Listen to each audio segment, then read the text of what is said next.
사도신경으로 신앙 고백 드림으로 새벽 예배 시작합니다. 전능하사 천지를 만드신 하나님 아버지를 내가 믿사오며 그 외아들 우리 주 예수 그리스도를 믿사오니 이는 성령으로 잉태하사 동정녀 마리아에게 나시고 본디오 빌라도에게 고난을 받으사 십자가에 못 박혀 죽으시고 장사한 지 사흘 만에 죽은 자 가운데서 다시 살아나시며 하늘에 오르사 전능하신 하나님 우편에 앉아 계시다가 저리로서 산자와 죽은 자를 심판하러 오시리라. 성령을 믿사오며 거룩한 공회와 성도가 서로 교통하는 것과 죄를 사하여 주시는 것과 몸이 다시 사는 것과 영원히 사는 것을 믿사옵나이다. 아멘. 아침에 우리에게 주시는 하나님의 말씀은 요한복음 4장 43절에서 54절 말씀까지, 요한복음 4장 43절에서 마지막 54절 말씀까지 우리 말씀 찾으셨으면 한 목소리로 같이 읽습니다. 이틀이 지남에 예수께서 거기를 떠나 갈릴리로 가시며 친히 증언하시기를 선지자가 고향에서는 높임을 받지 못한다 하시고 갈릴리에 이르심에 갈릴리인들이 그를 영접하니 이는 자기들도 명절에 갔다가 예수께서 명절 중 예루살렘에서 하신 모든 일을 보았음이더라. 예수께서 다시 갈릴리 가나에 이르시니 전에 물로 포도주를 만드신 곳이라. 왕의 신하가 있어 그의 아들이 가버나움에서 병들었더니 그가 예수께서 유대로부터 갈릴리로 오셨다는 것을 듣고 가서 청하되 내려오셔서 내 아들의 병을 고쳐주소서 하니 그가 거의 죽게 되었음이라. 예수께서 이르시되 너희는 표적과 기사를 보지 못하면 도무지 믿지 아니하리라. 신하가 이르되 주여 내 아이가 죽기 전에 내려오소서. 예수께서 이르시되 가라 네 아들이 살아있다 하시니 그 사람이 예수께서 하신 말씀을 믿고 가더니 내려가는 길에서 그 종들이 오다가 만나서 아이가 살아있다 하거늘 그 낫기 시작한 때를 물은즉 어제 7시에 열기가 떨어졌나이다 하는지라. 그의 아버지가 예수께서 네 아들이 살아있다 말씀하신 그때인 줄 알고 자기와 그 온 집안이 다 믿으니라. 이것은 예수께서 유대에서 갈릴리로 오신 후에 행하신 두 번째 표적이니라. 아멘.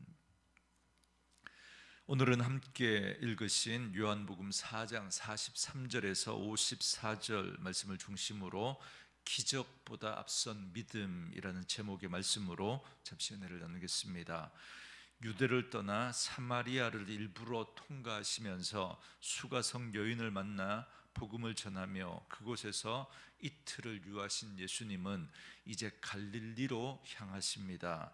가시는 길에 예수님은 아주 의미심장한 말씀을 하십니다. 44절 말씀에 친히 증언하시기를 선지자가 고향에서는 높임을 받지 못한다 하시니라, 이렇게 말씀하십니다. 여기서 고향은 과연 어디를 두고 말씀하시는가에 대한 논쟁이 많습니다.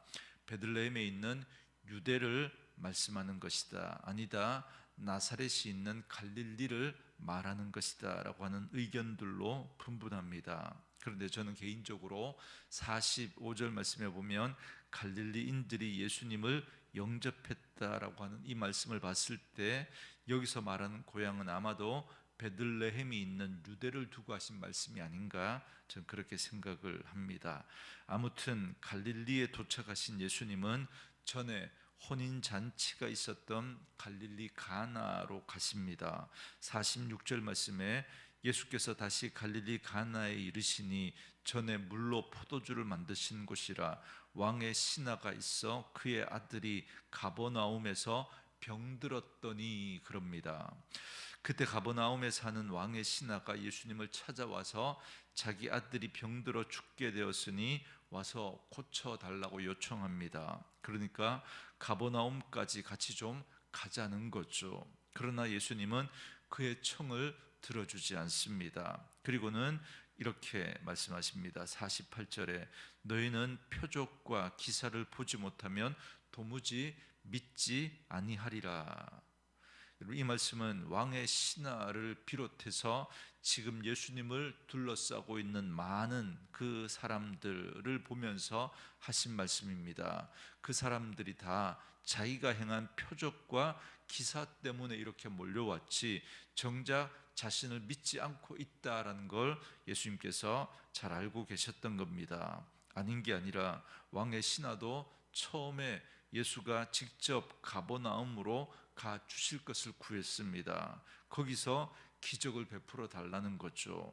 단지 예수님을 기적을 베푸시는 분으로만 알고 있었던 겁니다. 그러나 예수님은 일부러 그곳에 가시지 않고 단지 말씀만 하십니다. 그래서 예수님은 그의 아들이 살아났으므로 가라 이렇게 말씀하시죠. 이때 그 신하는 예수님의 그 말씀을 믿고 돌아갑니다. 그런데 이 말씀을 들은 왕의 신하의 반응을 오늘 본문은 아주 인상적으로 표현하고 있습니다. 50절 말씀에 예수께서 이르시되 가라 네 아들이 살아있다 하시니 그 사람이 예수께서 하신 말씀을 믿고 가더니 그럽니다. 이 신하는 예수님의 말만 듣고는 믿고 갔다라는 겁니다. 여러분, 저는 오늘 이 왕의 신하가 보여준 이 태도와 자세가 참 믿음이란 무엇인지를 잘 보여주는 것이다 라고 생각합니다. 여러분, 믿음은 다른 것이 아니라 주의 말씀을 믿고 그대로 순종하는 것입니다.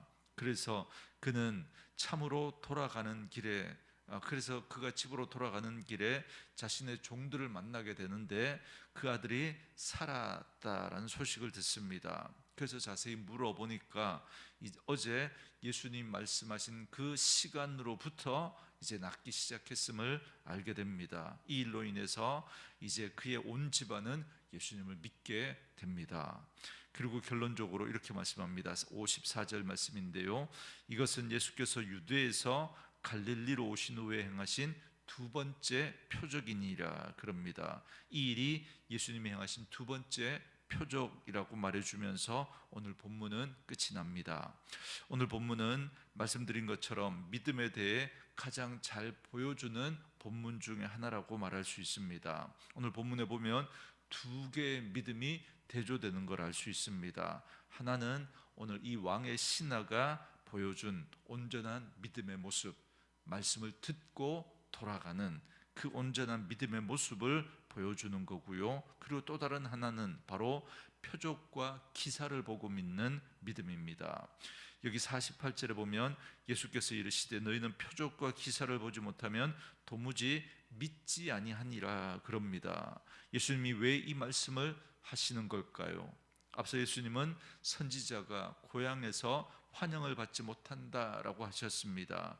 그런데 예수님의 실질적인 고향이라고 할 수 있는 이 갈릴리 사람들이 예수님을 영접합니다. 그런데 그 이유가 뭐냐면 45절 말씀에 보면 갈릴리에 이르심에 갈릴리인들이 그를 영접하니 이는 그렇게 예수님을 영접한 이유는 자기들도 명절에 갔다가 예수께서 명절 중에 예루살렘에서 하신 모든 일을 보았음이더라 이렇게 말합니다. 그러니까 그들은 절기를 지키러 예루살렘에 갔다가 그곳에서 예수님이 행하신 일을 보았다는 겁니다. 앞서 요한복음 2장 23절 24절에 보면 예수님은 예루살렘에서 많은 사람들에게 그의 행하시는 표적을 보이셨다 이렇게 말씀합니다. 그래서 그때 일군의 갈릴리 사람들이 예루살렘으로 절기를 지키러 갔다가 그때 예수님이 행하시는 그런 기적을 봤던 겁니다. 그래서 그들은 예수님이 행하신 표적과 기사를 보고 믿었다라는 말입니다. 그러니까 그들이 지금 예수님을 환영하고 영접하는 이유가 뭐냐면 선지자로서가 아니라 신기한 표적과 이적 때문에 예수님을 믿은 겁니다. 그들은 예수님을 믿기는 했지만 표적과 기사를 보고 믿는 그 수준의 믿음이었던 거죠. 그런데 앞서 2장 24절에서 예수님은 아무에게도 자신을 의탁하지 않으셨다 이렇게 말씀했습니다. 다시 말하면 예루살렘에서 많은 사람들이 예수님의 그 표적과 기사를 통해서 예수님을 믿었지만 예수님은 그 믿음을 인정하지 않았다는 말이기도 합니다. 왜냐하면 예수님은 인간이 얼마나 믿을 만한 존재가 아닌지를 잘 아셨기 때문입니다. 지금 사람들은 신기한 이적을 보고 예수님을 신기해서 그 예수님을 보려고 몰려들었던 겁니다. 그래서 예수님을 믿기는 믿었지만 그러나 자기 중심적인 믿음이었습니다. 자기가 보기에 그럴듯하고 자기가 보기에 유익을 줄 것 같으니까 그래서 예수님을 믿으려고 했던 겁니다. 그러나 이 말을 뒤집으면 언제든지 자기의 이익을 위해서는 예수님을 버릴 수도 있다는 겁니다. 왜요? 자기 중심적으로 예수님을 믿었으니까, 내가 보기에 그럴듯하고 내게 유익을 줄 것 같으니까 예수님을 믿었던 겁니다. 자기 중심적으로. 이 말은 뒤집으면 내게 유익이 되지 않을 것 같으면 언제든지 버릴 수 있다는 말입니다. 여러분, 제가 늘 죄의 특징을 지독한 자기 중심주의라고, 죄의 특징은 지독한 자기 중심성이라고 늘 말씀드리지 않습니까? 그런데 여러분, 오늘 이 믿음도 자기 중심적인 믿음이 있습니다.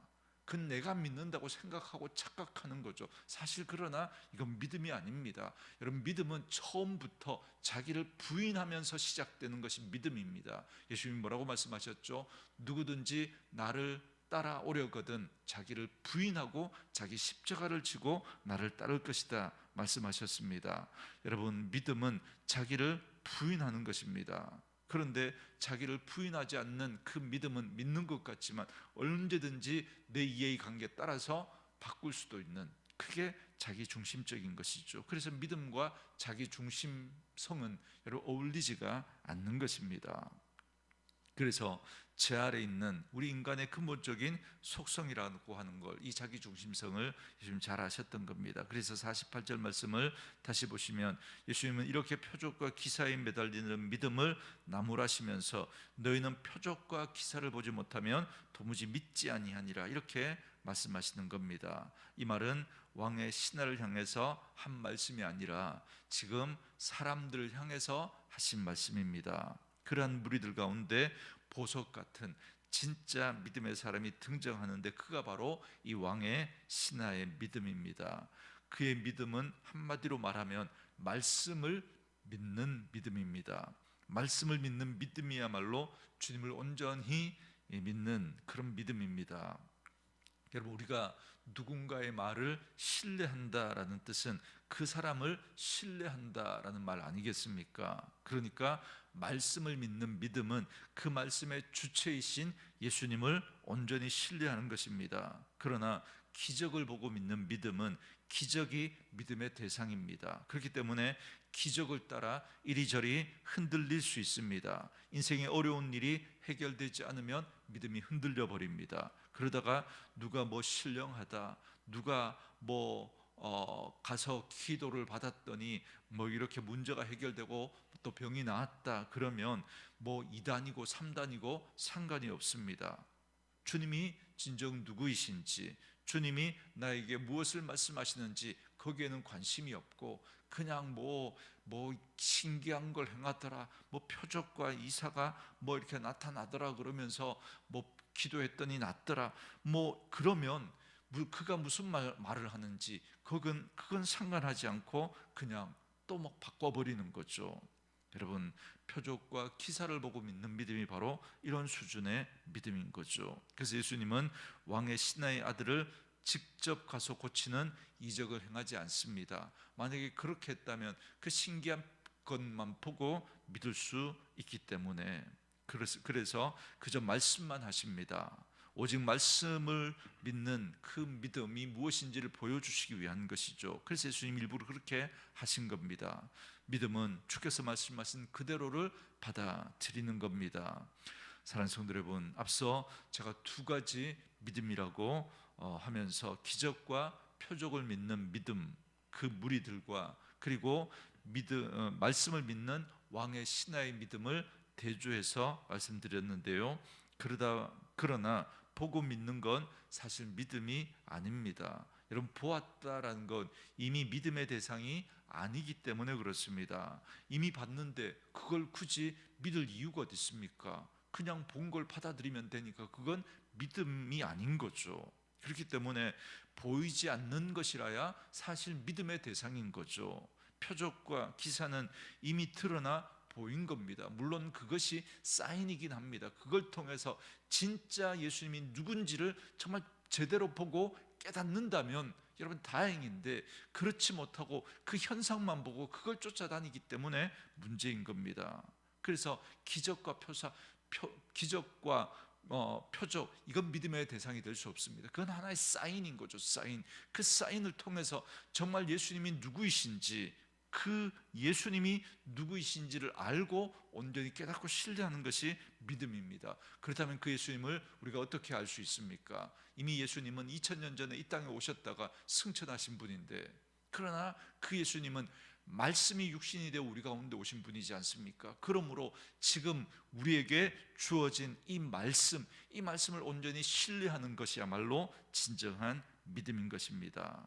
우리의 믿음의 대상은 오직 보이지 않고 말씀으로 존재하시는 예수님이기 때문에 그렇습니다. 그래서 반드시 그 말씀이 이루실 바가 따로 있음을 인정하고 그 말씀 그대로를 믿는 것입니다.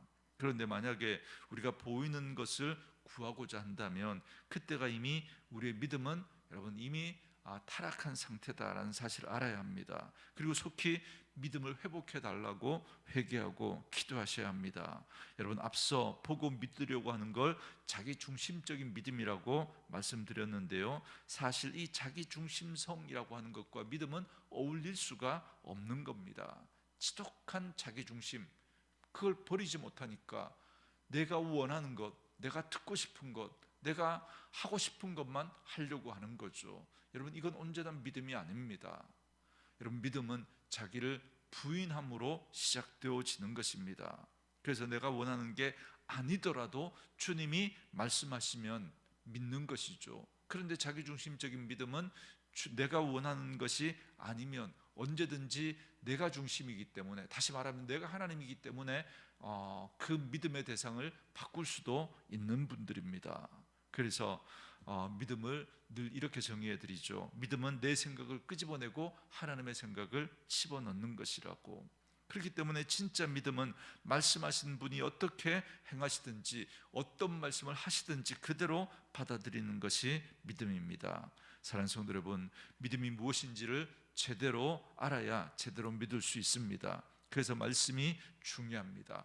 말씀으로 이 하루를 시작하는 저와 여러분에게 이 믿음이 있기를 원합니다. 말씀으로 우리의 믿음의 대상이 누구인지를 알고 그분이 우리를 위해서 어떤 일을 행하셨는지를 알고 말씀으로 그분을 믿고 신뢰하며 그분이 오늘 우리에게 어떠한 삶을 살아가기를 원하시는지를 깨닫고 그 말씀대로 이 하루도 믿음으로 승리하는 저와 여러분 되어줄 수 있기를 주의 이름으로 축원합니다.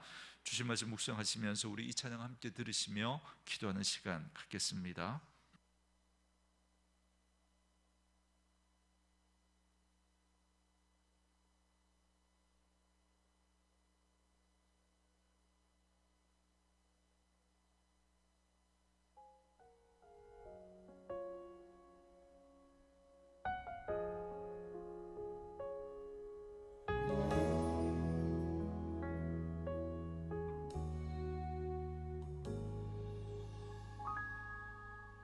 말씀 앞에서